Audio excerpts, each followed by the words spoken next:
Та ирээдүйг зүгээр таамаглахын тулд бүтээгдээгүй. Харин та ирээдүгээ бүтээхийн тулд оршдог. Танд байгаа хамгийн хүчтэй зүйл бол мөнгө, авьяас, эсвэл аз биш. Харин таны тархины цаг хугацаагаар аялах чадвар юм. Тарих маш өндөр түвшний нэгэн функцтэй. Энэ нь квант технологиос ч давсан чадвар. Энэ бол ирээдүйг оюун ухаан дотроо загварчлах боломж.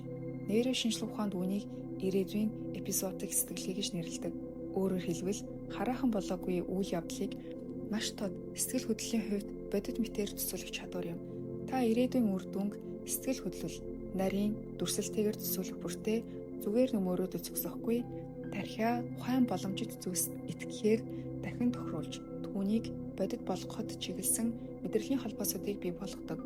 Таны талд ухамсар, дурсамж ба төсөөллийг ялгаж чаддаггүй. Тиймээс та хүсэж буй ирээдүйдээ оюун санаанда дахин давтан очих үед тарих бодит байдал дээр түүнийг батлах тохио хайхаар шүүж эхэлдэг. Ингэснээр шийдвэр, дадал, хүрээлтэнд төсөөлсөн ирээдүйн өөртөө чинь нийцэх төлөв рүү шилждэг. Гэхдээ ихэнх хүмүүс зөв төсөөлөхөд үүнийг ашигладаггүй.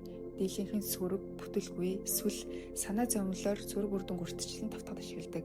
Хэрвээ та үүнийг эсэргээр нь эргүүлж өөрийн амжилт ололт боломжийг ухамсартайгаар давтаж эхэлвэл тарих үүнийг хэвийн зүйлмэд хүлээн авч эхэлнэ. Ирээдүй таны хүлээгээд байдгүй, харин яг одоо таны ухамсарт бүтээгдэж байдаг.